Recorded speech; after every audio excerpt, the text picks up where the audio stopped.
آداب عرض ہے۔ اردو آڈیو بکس میں خوش آمدید۔ میں ہوں آپ کی میزبان ڈاکٹر سعدیہ ہما ماجد۔ آج ہم پطرس بخاری کا مضمون پڑھیں گے، مرحوم کی یاد میں۔ ایک دن مرزا صاحب اور میں برآمدے میں ساتھ ساتھ کرسیاں ڈالے چپ چاپ بیٹھے تھے۔ جب دوستی بہت پرانی ہو جائے تو گفتگو کی چنداں ضرورت باقی نہیں رہتی اور دوست ایک دوسرے کی خاموشی سے بھی لطف اندوز ہو سکتے ہیں۔ یہی حالت ہماری تھی۔ ہم دونوں اپنے اپنے خیالات میں غرق تھے۔ مرزا صاحب تو خدا جانے کیا سوچ رہے تھے، لیکن میں زمانے کی ناسازگاری پر غور کر رہا تھا۔ دور سڑک پر تھوڑے تھوڑے وقفے کے بعد ایک موٹر کار گزر جاتی تھی۔ میری طبیعت کچھ ایسی واقع ہوئی ہے کہ میں جب کبھی کسی کی موٹر کار کو دیکھوں، مجھے زمانے کی ناسازگاری کا خیال ضرور ستانے لگتا ہے، اور میں کوئی ایسی ترکیب سوچنے لگتا ہوں جس سے دنیا کی تمام دولت سب انسانوں میں برابر برابر تقسیم کی جا سکے۔ اگر میں سڑک پر پیدل جا رہا ہوں اور کوئی موٹر اس صدا سے گزر جائے کہ گرد و غبار میرے پھیپھڑوں، میرے دماغ، میرے معدے اور میری تلی تک پہنچ جائے، تو اس دن میں گھر آ کر علم کیمیا کی وہ کتاب نکال لیتا ہوں جو میں نے ایف اے میں پڑھی تھی، اور اس غرض سے اس کا مطالعہ کرنے لگتا ہوں کہ شاید بم بنانے کا کوئی نسخہ ہاتھ آ جائے۔ میں کچھ دیر تک آہیں بھرتا رہا۔ مرزا صاحب نے کچھ توجہ نہ کی۔ آخر میں نے خاموشی کو توڑا اور مرزا سے مخاطب ہو کر بولا، مرزا، ہم میں اور حیوانوں میں کیا فرق ہے؟ مرزا صاحب بولے، بھائی کچھ ہوگا ہی نہ آخر۔ میں نے کہا، میں بتاؤں تمہیں؟ کہنے لگے، بولو۔ میں نے کہا، کوئی فرق نہیں۔ سنتے ہو مرزا، کوئی فرق نہیں ہم میں اور حیوانوں میں، کم از کم مجھ میں اور حیوانوں میں کوئی فرق نہیں۔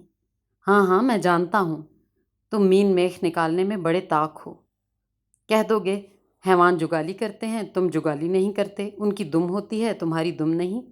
لیکن ان باتوں سے کیا ہوتا ہے؟ ان سے تو صرف یہی ثابت ہوتا ہے کہ وہ مجھ سے افضل ہیں۔ لیکن ایک بات میں اور وہ بالکل برابر ہیں۔ وہ بھی پیدل چلتے ہیں، میں بھی پیدل چلتا ہوں۔ اس کا تمہارے پاس کیا جواب ہے؟ جواب نہیں۔ کچھ ہے تو کہو، بس چپ ہو جاؤ۔ تم کچھ نہیں کہہ سکتے۔ جب سے میں پیدا ہوا ہوں اس دن سے پیدل چل رہا ہوں۔ پیدل، تم پیدل کے معنی نہیں جانتے۔ پیدل کے معنی ہے سینہ زمین پر اس طرح سے حرکت کرنا کہ دونوں پاؤں میں سے ایک ضرور زمین پر رہے۔ یعنی تمام عمر میرے حرکت کرنے کا طریقہ یہی رہا کہ ایک پاؤں زمین پر رکھتا ہوں، دوسرا اٹھاتا ہوں، دوسرا رکھتا ہوں، پہلا اٹھاتا ہوں، ایک آگے ایک پیچھے، ایک پیچھے ایک آگے۔ خدا کی قسم اس طرح کی زندگی سے دماغ سوچنے کے قابل نہیں رہتا۔ حواس بیکار ہو جاتے ہیں، تخیل مر جاتا ہے، آدمی گدھے سے بدتر ہو جاتا ہے۔ مرزا صاحب میری اس تقریر کے دوران میں کچھ اس بے پرواہی سے سگریٹ پیتے رہے کہ دوستوں کی بے وفائی پر رونے کو دل چاہتا تھا۔ میں نے از حد حقارت اور نفرت کے ساتھ منہ ان کی طرف سے پھیر لیا۔ ایسا معلوم ہوتا تھا کہ مرزا کو میری باتوں پر یقین نہیں آتا، گویا میں اپنی جو تکالیف بیان کر رہا ہوں وہ محض خیالی ہیں۔ یعنی میرا پیدل چلنے کے خلاف شکایت کرنا قابل توجہ ہی نہیں، یعنی میں کسی سواری کا مستحق ہی نہیں۔ میں نے دل میں کہا، اچھا مرزا، یوں ہی صحیح، دیکھو تو میں کیا کرتا ہوں۔ میں نے اپنے دانت پچی کر لیے اور کرسی کے بازو پر سے جھک کر مرزا کے قریب پہنچ گیا۔ مرزا نے بھی سر میری طرف موڑا۔ میں مسکرا دیا، لیکن میرے تبسم میں زہر ملا ہوا تھا۔ جب مرزا سننے کے لیے بالکل تیار ہو گیا تو میں نے چبا چبا کر کہا، مرزا، میں ایک موٹر کار خریدنے لگا ہوں۔ یہ کہہ کر میں بڑے استغنا کے ساتھ دوسری طرف دیکھنے لگا۔ مرزا بولے، کیا کہا تم نے؟ کیا خریدنے لگے ہو؟ میں نے کہا، سنا نہیں تم نے؟ میں ایک موٹر کار خریدنے لگا ہوں۔ موٹر کار ایک ایسی گاڑی ہے جس کو بعض لوگ موٹر کہتے ہیں، بعض لوگ کار کہتے ہیں، لیکن چونکہ تم ذرا کند ذہن ہو اس لیے میں نے دونوں لفظ استعمال کر دیے تاکہ تمہیں سمجھنے میں کوئی دقت پیش نہ آئے۔ مرزا بولے، اب کہ مرزا نہیں، میں بے پرواہی سے سگریٹ پینے لگا۔ بھویں میں نے اوپر کو چڑھا لی۔ سگریٹ والا ہاتھ میں منہ تک اس انداز سے لاتا اور ہٹاتا تھا کہ بڑے بڑے ایکٹر اس پر رشک کریں۔ تھوڑی دیر کے بعد مرزا پھر بولے، میں نے سوچا اثر ہو رہا ہے، مرزا صاحب پر روب پڑ رہا ہے۔ میں چاہتا تھا مرزا کچھ بولے تاکہ مجھے معلوم ہو کہاں تک مروب ہوا ہے، لیکن مرزا نے پھر کہا میں نے کہا مرزا، جہاں تک مجھے معلوم ہے تم نے اسکول اور کالج اور گھر پر 2-3 زبانیں سیکھی ہیں، اور اس کے علاوہ تمہیں کئی ایسے الفاظ بھی آتے ہیں جو کسی اسکول یا کالج یا شریف گھرانے میں نہیں بولے جاتے، پھر بھی اس وقت تمہارا کلام منہ سے آگے نہیں بڑھتا، تم جلتے ہو۔ مرزا، اس وقت تمہاری جو ذہنی کیفیت ہے اس کو عربی زبان میں حسد کہتے ہیں۔ مرزا صاحب کہنے لگے، نہیں، یہ بات تو نہیں، میں تو صرف خریدنے کے لفظ پر غور کر رہا تھا۔ تم نے کہا میں ایک موٹر کار خریدنے لگا ہوں، تو میاں صاحبزادے، خریدنا تو ایک ایسا فعل ہے کہ اس کے لیے روپے وغیرہ کی ضرورت ہوتی ہے۔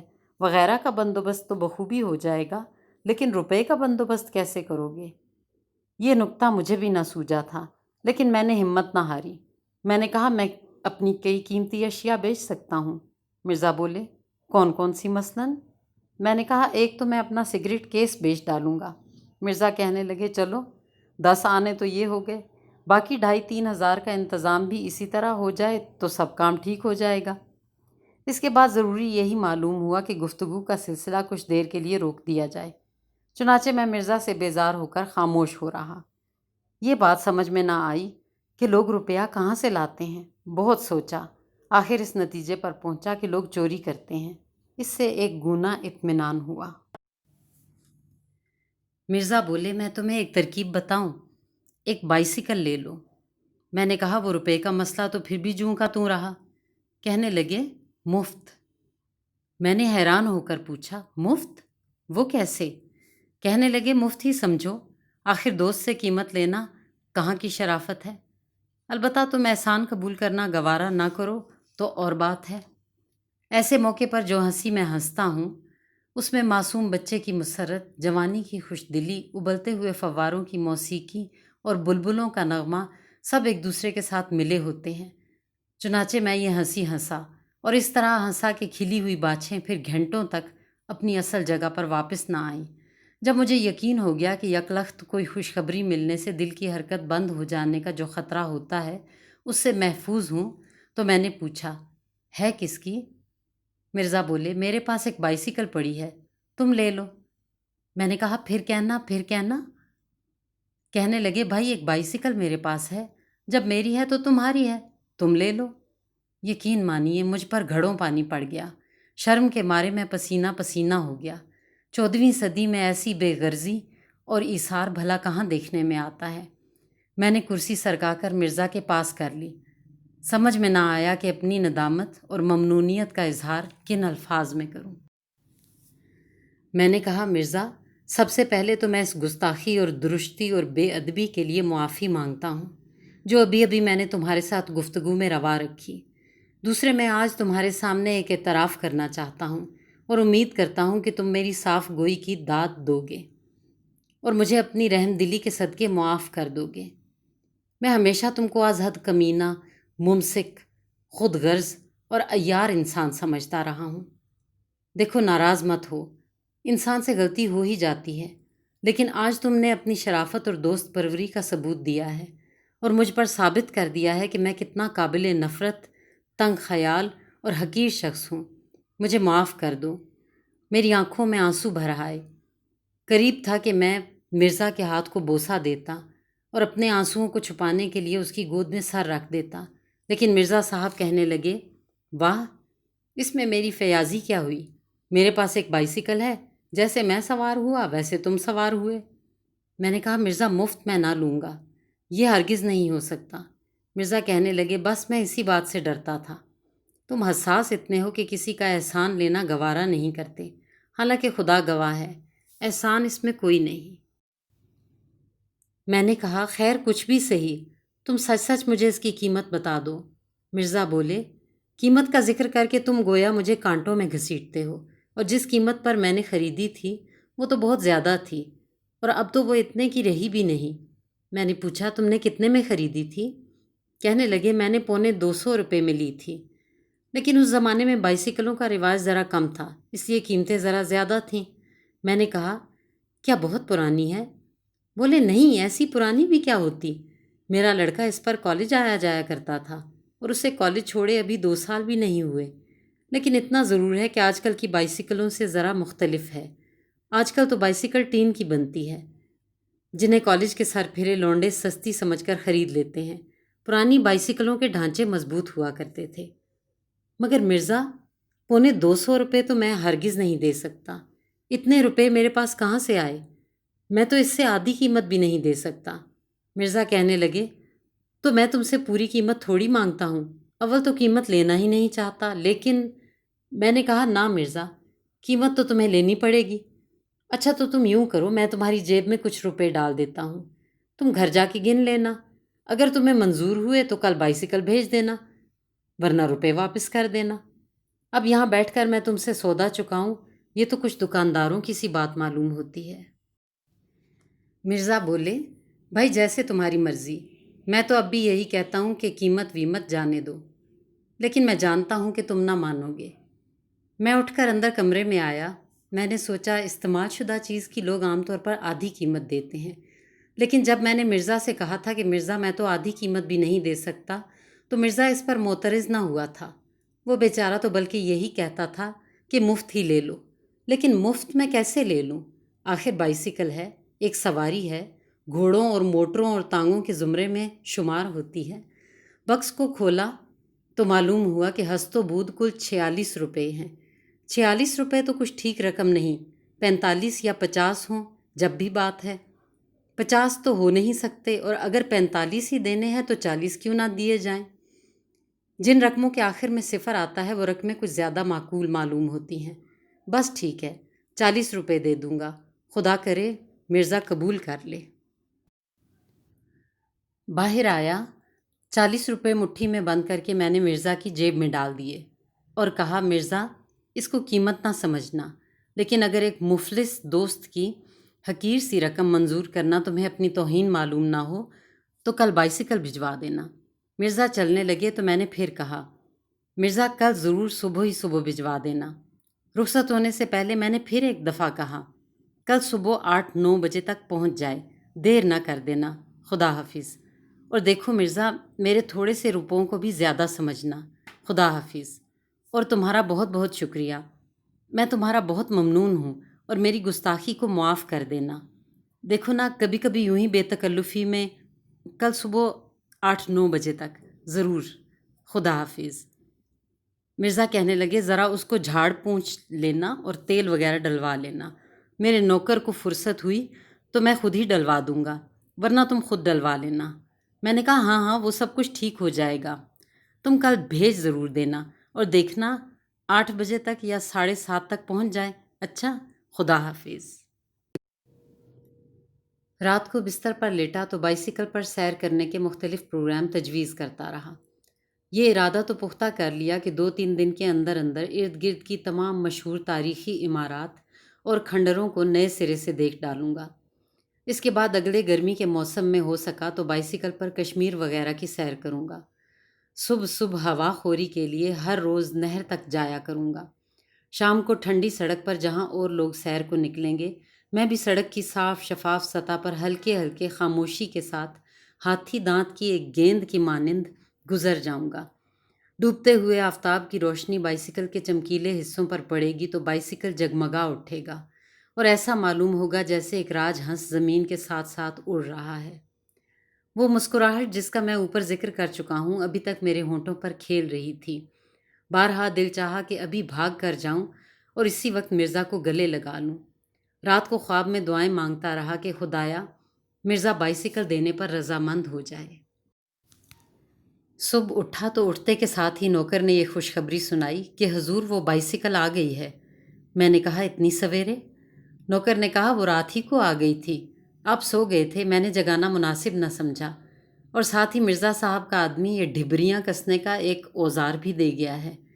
میں حیران تو ہوا کہ مرزا صاحب نے بائسیکل بھجوا دینے میں اس قدر عجلت سے کیوں کام لیا، لیکن اس نتیجے پر پہنچا کہ آدمی نہایت شریف اور دیانتدار ہے۔ روپے لے لیے تھے تو بائسیکل کیوں روک رکھتے؟ نوکر سے کہا، دیکھو یہ اوزار یہیں چھوڑ جاؤ، اور دیکھو بائسیکل کو کسی کپڑے سے خوب اچھی طرح جھاڑو، اور یہ موڑ پر جو بائسیکلوں والا بیٹھتا ہے اس سے جا کر بائسیکل میں ڈالنے کا تیل لے آؤ، اور دیکھو ابے بھاگا کہاں جا رہا ہے؟ ہم ضروری بات تم سے کہہ رہے ہیں، بائیسیکل والے سے تیل کی ایک کپی بھی لے آنا، اور جہاں جہاں تیل دینے کی جگہ ہے وہاں تیل دے دینا، اور بائیسیکل والے سے کہنا کہ کوئی گھٹیا سا تیل نہ دے دے جس سے تمام پرزے ہی خراب ہو جائیں۔ بائیسیکل کے پرزے بڑے نازک ہوتے ہیں، اور بائیسیکل باہر نکال رکھو، ہم ابھی کپڑے پہن کر آتے ہیں، ہم ذرا سیر کو جا رہے ہیں، اور دیکھو صاف کر دینا، اور بہت زور زور سے کپڑا بھی مت رگڑنا، بائیسیکل کا پالش گھس جاتا ہے۔ جلدی جلدی چائے پی، غسل خانے میں بڑے جوش و خروش کے ساتھ چل چل چنبیلی باغ میں گاتا رہا۔ اس کے بعد کپڑے بدلے، اوزار کو جیب میں ڈالا اور کمرے سے باہر نکلا۔ برآمدے میں آیا تو برآمدے کے ساتھ ہی ایک عجیب و غریب مشین نظر پڑی۔ ٹھیک طرح پہچان نہ سکا کہ کیا چیز ہے۔ نوکر سے دریافت کیا، کیوں بے، یہ کیا چیز ہے؟ نوکر بولا، حضور یہ بائیسیکل ہے۔ میں نے کہا بائیسیکل؟ کس کی بائیسیکل؟ کہنے لگا مرزا صاحب نے بھجوائی ہے آپ کے لیے۔ میں نے کہا اور جو بائیسیکل رات کو انہوں نے بھیجی تھی وہ کہاں گئی؟ کہنے لگا یہی تو ہے۔ میں نے کہا کیا بکتا ہے، جو بائیسیکل مرزا صاحب نے کل رات کو بھیجی تھی وہ بائیسیکل یہی ہے؟ کہنے لگا جی ہاں۔ میں نے کہا اچھا، اور پھر اسے دیکھنے لگا، اس کو صاف کیوں نہیں کیا؟ حضور 2-3 دفعہ صاف کیا ہے۔ تو یہ میلی کیوں ہے؟ نوکر نے اس کا جواب دینا شاید مناسب نہ سمجھا۔ اور تیل لایا؟ ہاں حضور لایا ہوں۔ دیا؟ حضور وہ جو تیل دینے کے چھید ہوتے ہیں وہ نہیں ملتے۔ کیا وجہ؟ حضور دھروں پر میل اور زنگ جمع ہے، وہ سوراخ کہیں بیچی میں دب دبا گئے ہیں۔ رفتہ رفتہ میں اس چیز کے قریب آیا جس کو میرا نوکر بائیسیکل بتا رہا تھا۔ اس کے مختلف پرزوں پر غور کیا تو اتنا تو ثابت ہو گیا کہ بائیسیکل ہے، لیکن مجمل حیث سے یہ صاف ظاہر تھا کہ ہل اور راہٹ اور چرخہ اسی طرح کی اور جدید ایجادات سے پہلے کی بنی ہوئی ہے۔ پہیے کو گھما گھما کر وہ سوراخ تلاش کیا جہاں کسی زمانے میں تیل دیا جاتا تھا، لیکن اب اس سوراخ میں سے آمد و رفت کا سلسلہ بند تھا۔ چنانچہ نوکر بولا، حضور وہ تیل تو سب ادھر ادھر بہہ جاتا ہے، بیچ میں تو جاتا ہی نہیں۔ میں نے کہا اچھا اوپر اوپر ہی ڈال دو، یہ بھی مفید ہوتا ہے۔ آخر کار بائیسیکل پر سوار ہوا۔ پہلا ہی پاؤں چلایا تو ایسا معلوم ہوا جیسے کوئی مردہ اپنی ہڈیاں چٹکھا چٹکھا کر اپنی مرضی کے خلاف زندہ ہو رہا ہے۔ گھر سے نکلتے ہی کچھ تھوڑی سی اترائی تھی، اس پر بائیسیکل خود بخود چلنے لگی، لیکن اس رفتار سے جیسے تارکول زمین پر بہتا ہے، اور ساتھ ہی مختلف حصوں سے طرح طرح کی آوازیں برآمد ہونا شروع ہوئیں۔ ان آوازوں کے مختلف گروہ تھے۔ چیں چاں چوں کی قسم کی آوازیں زیادہ تر گدی کے نیچے اور پچھلے پہیے سے نکلتی تھیں۔ کھٹ کھڑ کھڑ کھڑڑ کی قبیل کی آوازیں مڈ گارڈوں سے آتی تھیں۔ چرچرخ کے قسم کے سر زنجیر اور پیڈل سے نکلتے تھے۔ زنجیر ڈھیلی ڈھیلی تھی، میں جب کبھی پیڈل پر زور ڈالتا تھا زنجیر میں ایک انگڑائی سی پیدا ہوتی تھی جس سے وہ تن جاتی تھی اور چڑ چڑ بولنے لگتی تھی، اور پھر ڈھیلی ہو جاتی تھی۔ پچھلا پہیہ گھومنے کے علاوہ جھومتا بھی تھا، یعنی ایک تو آگے کو چلتا تھا اور اس کے علاوہ داہنے سے بائیں اور بائیں سے داہنے کو بھی حرکت کرتا تھا۔ چنانچہ سڑک پر جو نشان پڑتا تھا اس کو دیکھ کر ایسا معلوم ہوتا تھا جیسے کوئی مخمور سانپ لہرا کر نکل گیا ہے۔ مڈ گارڈ تھے تو صحیح، لیکن پہیوں کے عین اوپر نہ تھے۔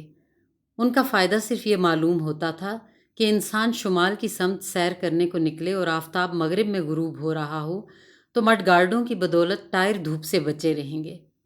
اگلے پہیے کے ٹائر میں ایک بڑا سا پیوند لگا تھا جس کی وجہ سے پہیہ ہر چکر میں ایک دفعہ لمحہ بھر کو زور سے اوپر اٹھ جاتا تھا، اور میرا سر پیچھے کو یوں جھٹکے کھا رہا تھا جیسے کوئی متواتر ٹھوڑی کے نیچے مکے مارے جا رہا ہو۔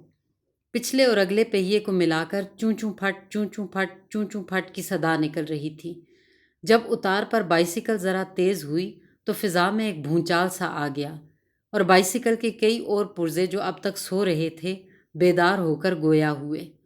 ادھر ادھر کے لوگ چونکے، ماؤں نے اپنے بچوں کو سینے سے لگا لیا۔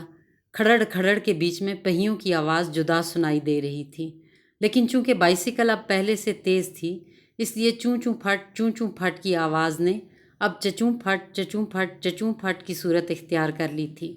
تمام بائیسیکل کسی ادک افریقی زبان کی گردان دہرا رہی تھی۔ اس قدر تیز رفتاری بائیسیکل کی طبع نازک پر گراں گزری۔